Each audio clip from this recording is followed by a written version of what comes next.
Selamat datang di video ini. Pada tahun 2024, Tiongkok telah muncul sebagai pemimpin global di beberapa sektor dengan memanfaatkan sumber dayanya yang besar dan inisiatif strategis untuk mengungguli AS di berbagai industri.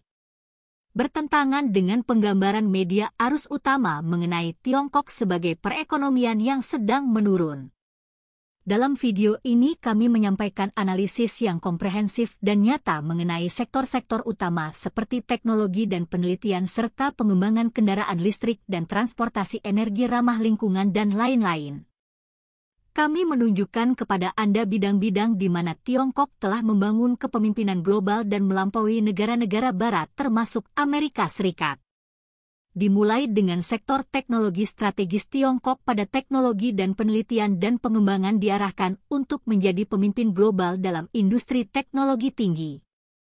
Khususnya di bidang-bidang seperti kecerdasan buatan dan semikonduktor melalui investasi besar dalam penelitian dan pengembangan. Tiongkok bertujuan untuk mencapai swasembada teknologi inti dengan sebagian besar perusahaan sudah mandiri atau berencana mencapai kemandirian dalam 2 tahun ke depan. Ambisi ini didukung lebih lanjut oleh pengembangan kemampuan pengembangan produk kelas dunia yang dengan cepat mendekati atau telah memenuhi standar global terbaik di kelasnya.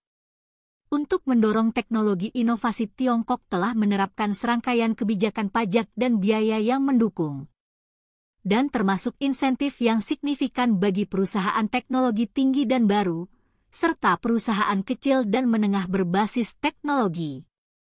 Kebijakan ini dirancang untuk merangsang pertumbuhan di sektor-sektor utama teknologi tinggi seperti sektor terpadu sirkuit kecerdasan buatan dan biofarmasi.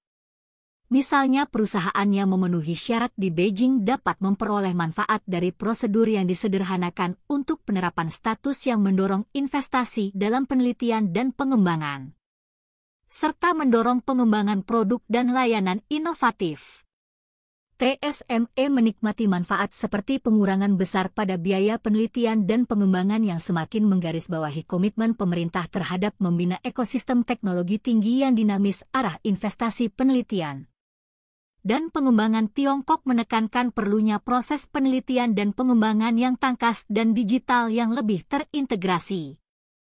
Sebagian besar perusahaan berfokus pada kegiatan hilir yang mencakup peningkatan produk yang sudah ada, namun terdapat kebutuhan untuk mengalokasikan lebih banyak sumber daya untuk melakukan hal tersebut. Kegiatan hulu seperti pengembangan teknologi baru dan memenuhi kebutuhan pelanggan yang belum terpenuhi. Kelincahan dan digitalisasi penelitian dan pengembangan dipandang sebagai bidang penting untuk pengembangan di tahun-tahun mendatang. Mari kita lihat dominasi Tiongkok dalam kendaraan listrik dan energi ramah lingkungan. Tiongkok memimpin pasar global dalam kendaraan listrik dan kendaraan energi ramah lingkungan, menguasai lebih dari separuh mobil listrik dunia dan telah melampaui target 2025 untuk kendaraan energi baru dan bahkan penjualan EV. Komitmen Tiongkok terhadap sektor ini terlihat jelas melalui kebijakan-kebijakan seperti perpanjangan kebijakan pembebasan pajak untuk mobil listrik hingga tahun 2027. Selain itu, instalasi luar biasa yang dilakukan negara ini kapasitas tenaga angin dan surya, serta investasi besar dalam proyek-proyek energi terbarukan menempatkannya sebagai pemain penting dalam transisi energi ramah lingkungan global. Tiongkok terus mendominasi pasar kendaraan listrik, memberikan kontribusi signifikan terhadap pertumbuhan global di sektor ini. Sebagai produsen kendaraan listrik terbesar di negara tersebut, negara Tiongkok memproduksi sekitar 3,5 juta unit pada tahun 2021. Ini menunjukkan peningkatan substansial dari tahun sebelumnya. Kapasitas produksi ini tidak hanya memenuhi permintaan domestik tetapi juga mendukung pasar ekspor yang berkembang. Dengan Tiongkok menjadi negara terkemuka dalam mobilitas listrik menurut Indeks Kendaraan Listrik pada tahun 2021. Pasar mobil listrik di Tiongkok telah menunjukkan pertumbuhan yang mengesankan dengan pangsa pasar kendaraan listrik. baik kendaraan listrik bertenaga baterai maupun kendaraan hibrida plug-in yang terus meningkat setiap tahunnya dalam hal stok kendaraan listrik. Tiongkok memiliki jumlah stok kendaraan listrik yang signifikan yang menggarisbawahi posisinya sebagai pemimpin dalam adopsi kendaraan listrik dan juga komitmen Tiongkok terhadap energi ramah lingkungan dan EVs. Juga terlihat dalam bidang produksi baterai dan permintaan terkait bahan-bahan penting. Pada tahun 2022, sebagian besar permintaan litium, kobalt dan nikel global disebabkan oleh baterai EV dengan permintaan litium melebihi pasokan meskipun ada peningkatan produksi yang signifikan sejak tahun 2017. Bahan kimia katoda LFP litium besi fosfat yang disukai terutama oleh OEM Tiongkok telah memperoleh pangsa pasar yang besar sekitar 95%. Baterai LFP untuk tugas ringan listrik kendaraan masuk ke kendaraan yang diproduksi di Tiongkok menyoroti peran penting negara tersebut dalam membentuk pasar baterai. Penting juga untuk dicatat bahwa Tiongkok sedang menjajaki alternatif terhadap baterai ion litium konvensional seperti baterai sodium ion yang mengandalkan bahan yang lebih murah dan tidak memerlukan mineral penting, seperti sodium sehingga menjadikannya pilihan yang lebih murah. Inovasi ini menunjukkan pendekatan proaktif Tiongkok dalam mengatasi potensi kendala sumber daya dan mengurangi ketergantungan pada mineral penting. Saat kita mengeksplorasi kemajuan teknologi dan komitmen Tiongkok terhadap energi ramah lingkungan memberikan gambaran tentang sebuah negara yang siap mendominasi industri global. Namun pengaruh negara ini jauh melampaui sektor-sektor ini. Di bagian video ini, kita akan mempelajari pengaruh global Tiongkok terhadap prospek masa depannya dan bagaimana seluruh dunia menanggapi pengaruh Tiongkok yang semakin meningkat secara global tidak dapat disangkal. Mulai dari inisiatif Belt and Road yang bertujuan untuk membangun jaringan perdagangan global yang berpusat di sekitar Tiongkok hingga meningkatnya keterlibatan Tiongkok dalam lembaga-lembaga internasional seperti BRICS. Tiongkok menegaskan dirinya sebagai pemimpin global saat ini. Dominasinya tidak terbatas pada sektor ekonomi dan teknologi. Pengaruh Tiongkok dalam geopolitik global juga semakin meningkat.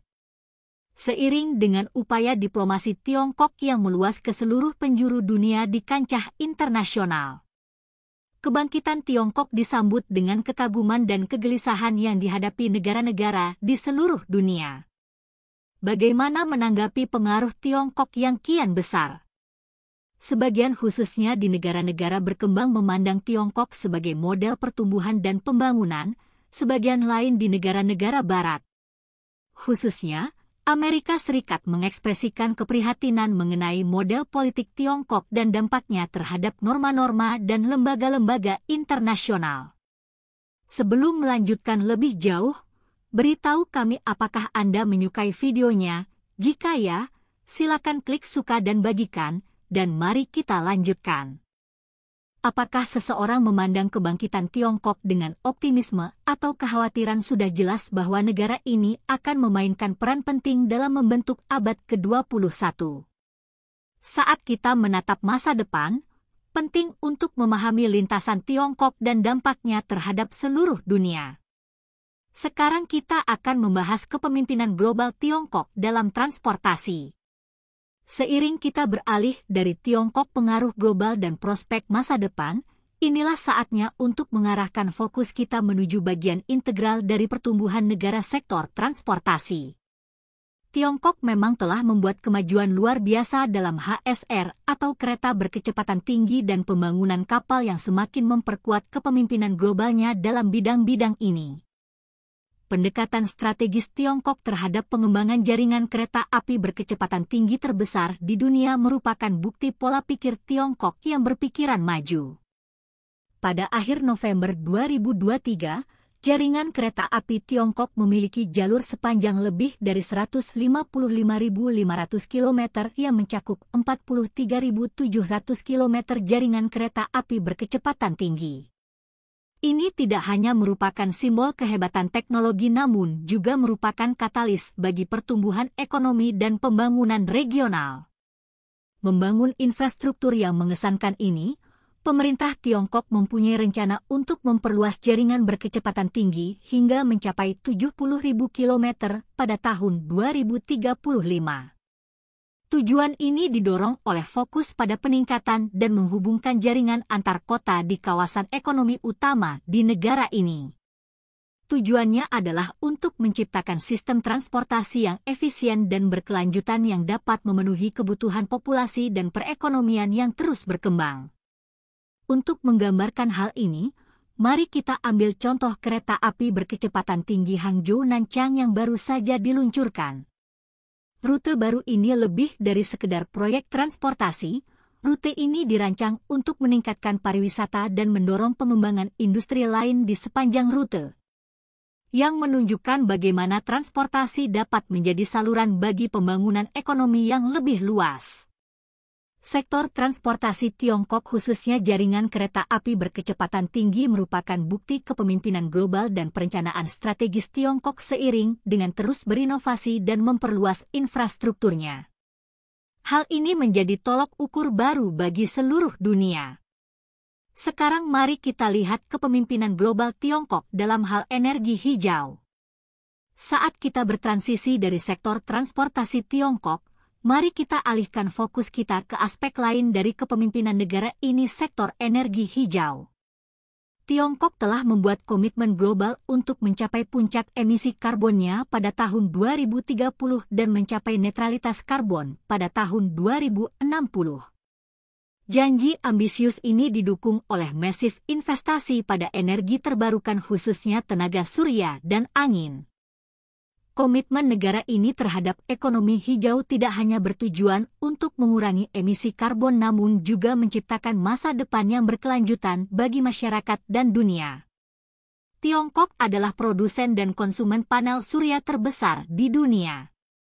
Negara ini telah memasang lebih banyak kapasitas pembangkit listrik tenaga surya dibandingkan negara lain dengan total kapasitas terpasang lebih dari 250 gigawatt pada akhir tahun 2020.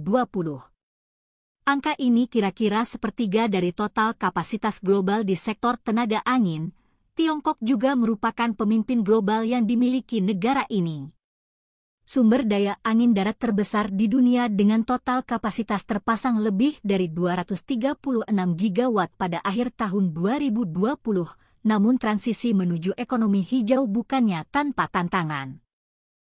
Peralihan dari bahan bakar fosil ke energi terbarukan memerlukan penyesuaian yang signifikan dalam kebijakan infrastruktur energi perubahan dan penerimaan masyarakat.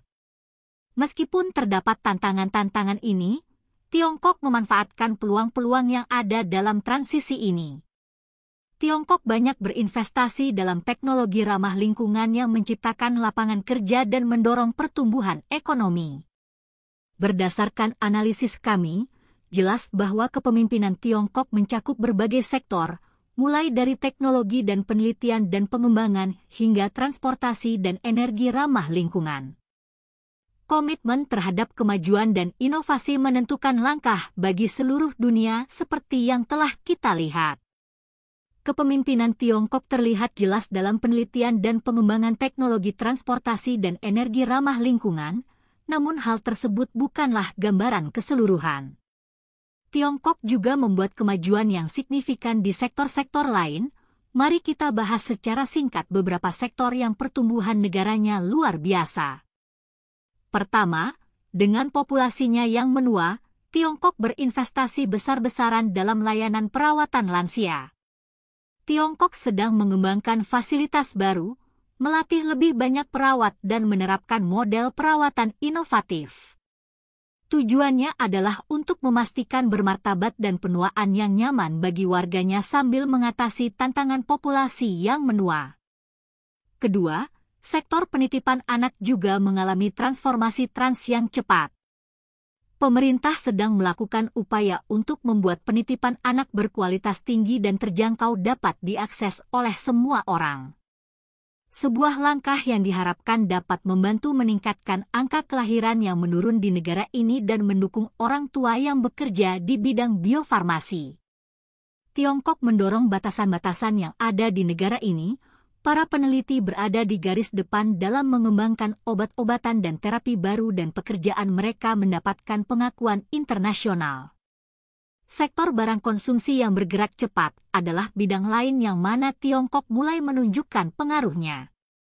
Merek-merek Tiongkok mendapatkan popularitas baik di dalam negeri maupun internasional didorong oleh inovasi dan pemahaman tentang preferensi konsumen lokal, dan pada akhirnya di bidang ekonomi digital. Tiongkok adalah negara dengan kekuatan global. Negara ini adalah rumah bagi beberapa perusahaan teknologi terbesar di dunia dan merupakan pemimpin di bidang-bidang seperti e-commerce, perdagangan pembayaran digital, dan kecerdasan buatan. Dukungan pemerintah dan perencanaan strategis di bidang-bidang ini siap untuk mengatasi perubahan demografis sejalan dengan standar internasional dan memenuhi permintaan pasar domestik yang terus meningkat. Kesimpulannya, pengaruh Tiongkok tidak terbatas pada beberapa sektor saja, melainkan kepemimpinan yang berbasis luas yang mencakup berbagai sektor dan terus berkembang. Bagaimana pendapat Anda mengenai video ini? Jika Anda punya pendapat, silahkan tuliskan pendapat Anda pada bagian komentarnya. Dan jika Anda suka dengan video ini, silahkan klik like dan subscribe. Dengan begitu kami akan membuat video lainnya untuk Anda semua. Terima kasih dan sekian dulu dan sampai jumpa di video berikutnya.